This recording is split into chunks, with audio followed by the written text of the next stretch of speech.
Hello folks, today is Friday, April 9th, 2021. As usual, my name is Jake Baldino, here to talk about all the video game news that has been going on this week. Now I say all like it's a lot, but it's a bit of a slow week, but we got a couple of interesting things we really want to highlight.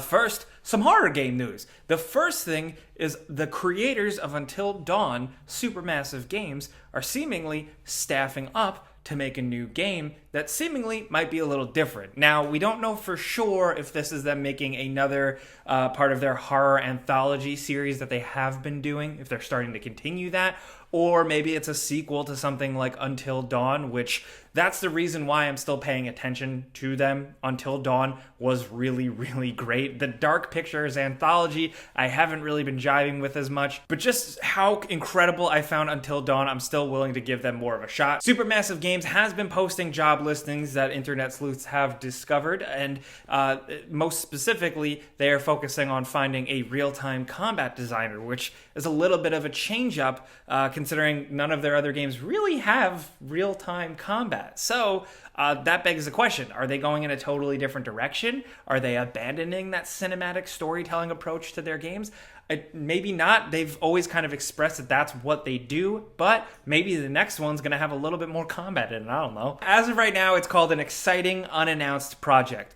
I'll run with that. That sounds cool to me. But keeping with horror news, a surprise announcement this week. This is going to be a PlayStation 5 exclusive. It's a first-person exploration game called Abandoned. All we have is a PlayStation blog post and a brief kind of gameplay teaser. We see some very realistic looking woods. Apparently you play as a character who wakes up, they don't know where they are, and they have to solve a mystery. It's all very vague right now. We got glimpses of a pistol. It doesn't seem like it's going to be combat focused. It seems like they're going more for horror and storytelling and dread, which is what I like to hear. It's a studio from the Netherlands, so I'm very curious to see what they can do. Just as a horror enthusiast, at first glance, what I can tell I really like so far are the woods. It is not easy to get like realistic dead woods in video games. The Blair Witch Project game, as much as it was Bloober Team and they do a good job, I thought the woods was lacking, and that sounds like such a minor complaint, but it can really sell a game. At least from the horror standpoint, at least specifically for someone like me who is afraid of the woods. Where am I going with this? If you want to check out the whole trailer, the blog post, everything we talk about, of course, all the news stories are linked in the description down below. What I'm not going to go into is some people were suggesting that this is like a vague new studio and it might be some sort of Hideo Kojima secret psyop type of thing, some sort of stunt like he's done in the past. That has been kind of debunked by the developers themselves, although I will admit I was ready to go down that rabbit hole because that's the kind of crazy I am, dude. But then also on the flip side, we did get VentureBeat and Jeff Grubb confirming that no, this is not Hideo Kojima's thing because he possibly is working on a new thing with Xbox. This is very much grain of salt territory here, guys. But Jeff Grubb, who has reported insider stuff before, is suggesting and following up with some tweets he made that Microsoft and Hideo Kojima are working on a deal for a game. It may not actually be some sort of exclusivity thing. And if it does happen, it is still a ways away. Honestly, right now, all this is social media chatter. I can't confirm or deny any of that, but I'm just throwing it out there. That's long shot stuff. Even if it is real, we won't know for a while. So yeah. I do think, honestly, like even though there's been a bit of a drought with game releases and delays and stuff, gaming news has been wild and crazy, and I feel like my brain is breaking. And when I heard that news, I was like, sure, I believe it. Xbox has been doing crazy things lately, whatever. But we'll just have to wait and see. I'm very curious to hear what you guys think of that crazy rumor. Because in other news, let's talk about another game delay. I've been saying it, and they've been coming. We've been reporting on all of them. The newest game delay is Deathloop. This was slated for May. It's now coming in September. Of course, like many other studios, they need a little bit more time to work on the game. The whole pandemic thing and the way people were working from home slowed down the process a bit. Like we've seen with so many games, and as we say every single time, take all the time you need. We want a good game. Something as weird and unique seemingly as Deathloop should have all the time it needs. So good luck. But what's next? That's the real question. I feel like we always talk about that. What's the next game to be delayed?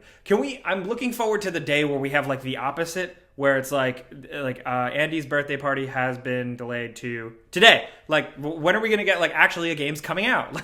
Like for real. This is what happens when no one else is here with me. I just go on like random tangents. I'm sorry. Hey, next up, this episode is brought to you by Raycon, our longtime sponsor. They've had our back for a while, and we really enjoy them because Raycon believes you can have good, high quality wireless earbuds without breaking the bank. Not only are they affordable, but they're also sleek and stylish. The everyday E25 model comes in a really cool little carrying case. It pairs up via Bluetooth super painlessly. They have balanced sound, 6 hours of battery life, and they charge nice and easy thanks to the carrying case itself. And recently, what I've been appreciating about them the most, this black pair I've had for over a year now, and they've still been working totally fine, super dependable, especially considering I wear them outside a lot and I do drop them. Nothing, nada, totally good. And hey, if you try them and you don't like them, they have a 45-day return policy. But if you want to check them out and it does support the show, you can go to buyraycon.com/Gameranx or click the link in the description down below to get 15% off your order. That's buyraycon.com/Gameranx. And thanks, as always, to Raycon for sponsoring our videos. Now, next up, something we're really excited to share. A lot of you guys had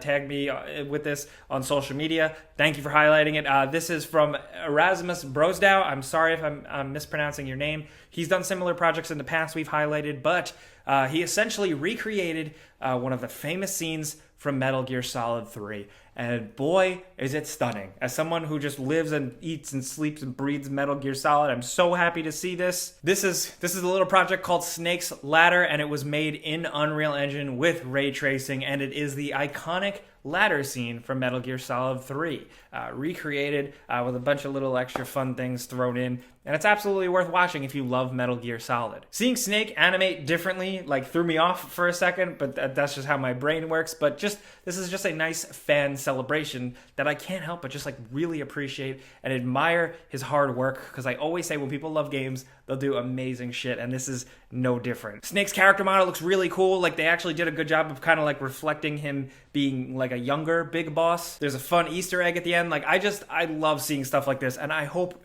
they work on more. I hope we get more of this. And in other news, just getting you caught up, PC fans, if you're not paying attention, the Diablo 2 technical alpha is going down this weekend. You were able to sign up and maybe hopefully get in. I know some people that got in, a lot of people that didn't.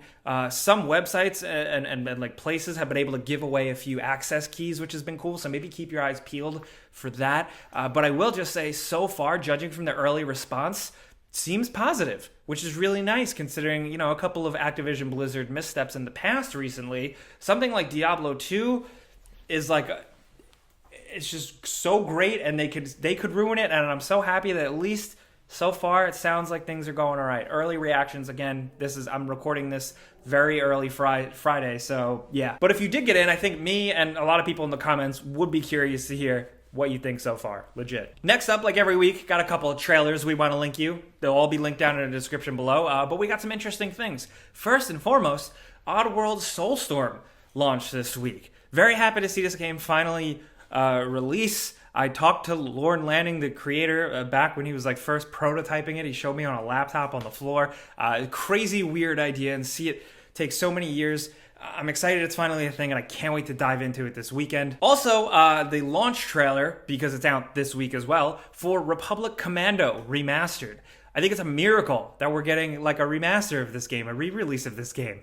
Republic Commando is so good. I don't even know what else to say. I'm just so happy. Especially with the fact that you can play it on Switch. I think I might try and play it there just for something a little different. But yeah, another big surprise though was actually Pac-Man 99. It's out, and it is essentially another spin, a Battle Royale spin on Pac-Man this time around. It's for Nintendo Online users. And it's essentially Last Pac-Man Standing, they called it, which, if you think about it, traditional Pac-Man is Last Pac-Man. It's just Pac-Man, and then there's ghosts.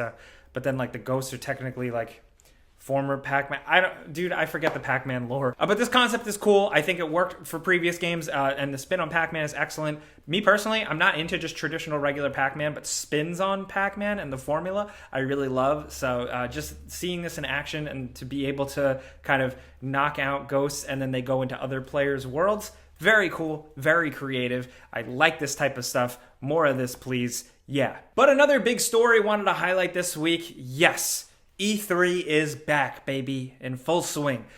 Believe it or not. So last year, complete hiatus, not even just because of the pandemic or anything, the physical event. Once again, it's not going to be a physical event, but they're going hard on like legit making it a actual real digital event for everybody. There was rumors that it was going to be a paid access thing. That's not the case. They have announced the official dates. It's going to take place between June 12th and June 15th, and it's going to involve Nintendo, Xbox, Capcom, Konami, Ubisoft, Take-Two, Warner Brothers, and Koch Media. Interestingly enough, EA and PlayStation aren't involved, as well as a few others, but there's still time. So this is interesting. Like, yay, we can look forward to like game trailers and announcements and stuff. But we've been getting that in a lot of different ways. Last year was a games mess trickle from all different sources, random trailers and events from different publishers. So hopefully this year it's a little more consolidated.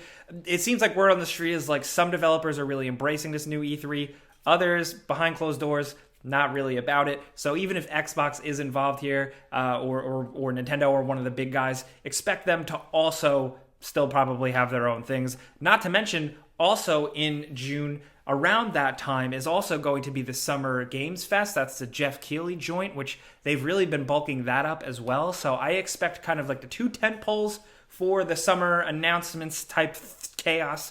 It's going to be the E3 digital event and the Summer Games Fest. Hopefully, despite a lot of video game delays and stuff, we will get some cool new announcements and just stuff to look forward to and kind of embrace the fun again, you know? It's really nice to always just have a video game to look forward to on the horizon. You know what I mean? Like, does that sound sad? I don't mean it in a sad way, but I mean like everybody has that one game that they're really anticipating that's still like a year off and they just think about it all the time. That's me. It's definitely you. I wonder what game it is for you right now. But anyway, I've been talking a lot. So I want to hear from you guys down in the comments what you're thinking about all the gaming news stories. The horror game news. Yes, Until Dawn, what are they going to make next? But the big thing, that game Abandoned, what's the deal? It still seems super vague.